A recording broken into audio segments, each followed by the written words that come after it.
അത് നമ്മളെ കഴിഞ്ഞ ഈ ഭരണഘടന കഴിഞ്ഞ ഒന്നാം മന്ത്രിസഭ നമ്മൾ എടുത്തു കഴിഞ്ഞാൽ ഇതേപോലെ നിരവധി പ്രശ്നങ്ങൾ ഇവർക്കുണ്ടായിട്ടുണ്ട്.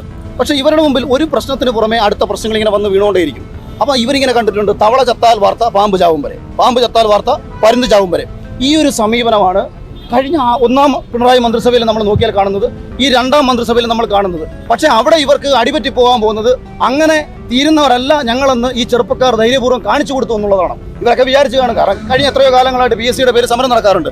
അപ്പം ഇവന്മാർ കാണിച്ചിട്ടങ്ങ് പോകും. പക്ഷെ അതുകൊണ്ടാണ് ഞാൻ ഇവർക്ക് ആദ്യമേ ഒന്നൊരു സല്യൂട്ട് ഞാൻ കൊടുത്തത്.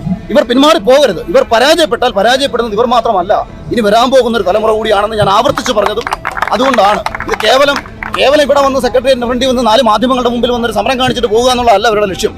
അവർ അത്രയും ഉറച്ച ബോധ്യത്തോട് വന്നിരിക്കുകയാണ്. അതുകൊണ്ട് തന്നെ കേരള പോലീസിന് അഭിമാനമാണ് അവരെ പോലീസിലെടുക്കും തോറും.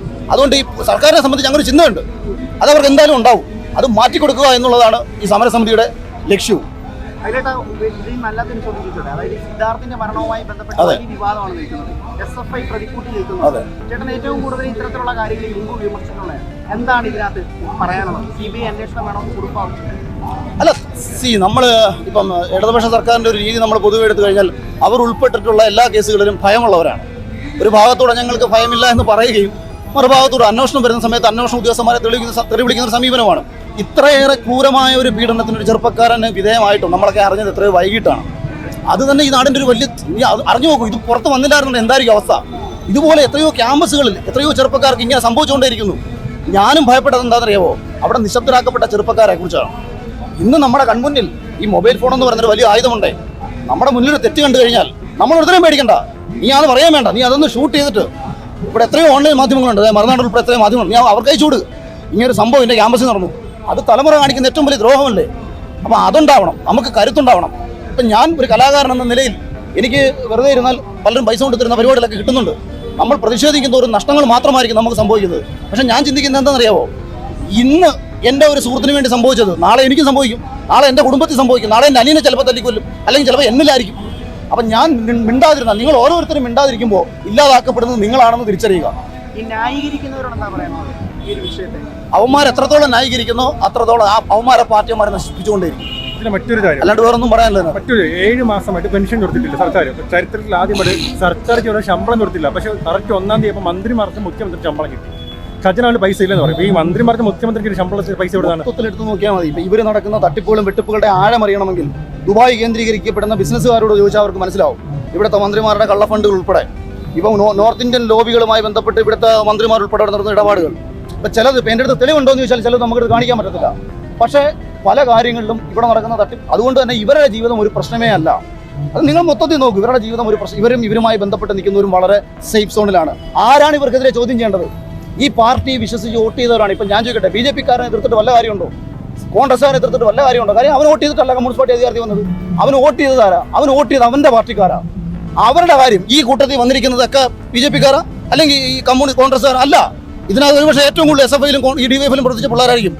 അവൻ്റെ ജീവിതമാണ് പോയി കിടക്കുന്നത്. അപ്പം അവന് വേണ്ടി സംസാരിക്കേണ്ട അവൻ്റെ പാർട്ടിക്കാരാണ്. ഇപ്പം കഴിഞ്ഞ ദിവസം മരിച്ച സിദ്ധാർത്ഥന് അവൻ ഏത് പാർട്ടി പ്രവർത്തിച്ചവനാ?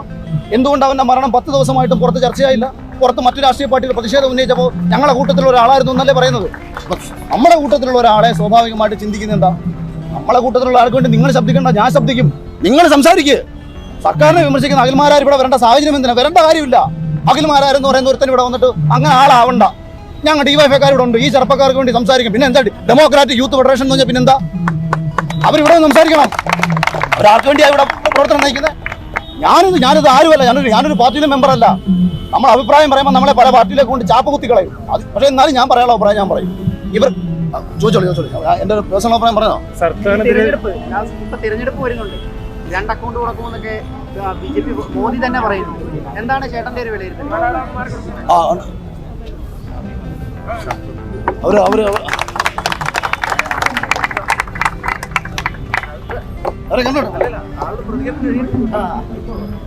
എങ്ങനെയാണ് ഈ തെരഞ്ഞെടുപ്പിനെ എങ്ങനെയാണ് നോക്കിക്കാണുന്നത്? അല്ല, ഞാൻ പറയും, തെരഞ്ഞെടുപ്പ് ഒരിക്കലും ശരിതെറ്റുകളുടെ വിലയിരുത്തലല്ല. ഒരു രാഷ്ട്രീയത്തിൻ്റെയും ജനാധിപത്യപരമായിട്ട് നമ്മളൊരിക്കലും ഒരു രാഷ്ട്രീയ പാർട്ടി, ഇപ്പം ഇന്നൊരു രാഷ്ട്രീയ പാർട്ടി ജയിക്കുന്നത് ഞാൻ കാണുന്നത് ഒരു ശരിതെറ്റുള്ള വിലയിരുത്തലായിട്ടല്ല. ആ സമയത്തുണ്ടാവുന്ന ഒരു ഇമ്പാക്റ്റിൻ്റെ അടിസ്ഥാനത്തിലും ജനങ്ങളുടെ ആ സമയം നിമിഷത്തെ ചിന്തയുമാണ്. അപ്പോൾ അതുകൊണ്ട് തന്നെ ഇപ്പം BJP ഇവിടെ അക്കൗണ്ട് തുറന്നതിന് വ്യക്തിപരമായിട്ട് എനിക്ക് സന്തോഷമൊന്നുമില്ല, തുറന്നില്ലെങ്കിലും എനിക്ക് പ്രത്യേകിച്ച് കാര്യമൊന്നുമില്ല. പക്ഷേ തൃശ്ശൂർ പോലുള്ള മണ്ഡലത്തിൽ ഇവരെ ഈ ജയിപ്പിക്കത്തക്ക രീതിയിലുള്ള പ്രവർത്തനങ്ങളാണ് പ്രതിപക്ഷത്തെ തന്നെ ചില ആൾക്കാർ കാട്ടിക്കൊണ്ടിരുന്നത്. BJP അല്ല, BJP-ക്കാർ സുരേഷ് ഗോപി ജയിക്കുമെന്ന് ഞാൻ 10% പോലും ഞാൻ ചിന്തിക്കുന്നില്ല. പക്ഷേ പ്രതിപക്ഷത്തിലുള്ള ആൾക്കാർ പുള്ളിയെ ജയിപ്പിച്ചടങ്ങുമെന്നുള്ള വാശിയില്ല. മറ്റൊരു കാര്യം വെച്ചിട്ട് അതിൽ ലാസ്റ്റ് ചോദ്യം, സൈബർ ആക്രമണം നടത്തുന്നുണ്ട് സർക്കാരിനെതിരെ ഒരുപാട് പോസ്റ്റും വീഡിയോ ഉണ്ട്. അപ്പോൾ അവർ സൈബർ ആക്രമണം പേടിക്കുന്നില്ലേ? ഞാൻ കുറേ വർഷങ്ങളായിട്ട് ഇങ്ങനെ നിൽക്കുന്നുണ്ട്. ഇതിപ്പം അപ്രതീക്ഷിതമായിട്ട് കുറച്ച് നേട്ടങ്ങൾ ജീവിതത്തിൽ കിട്ടിയ ഒരാളാണ് ഞാൻ. ഇതൊന്നുമില്ലെങ്കിൽ നമ്മൾ ജീവിച്ചല്ലേ പറ്റും.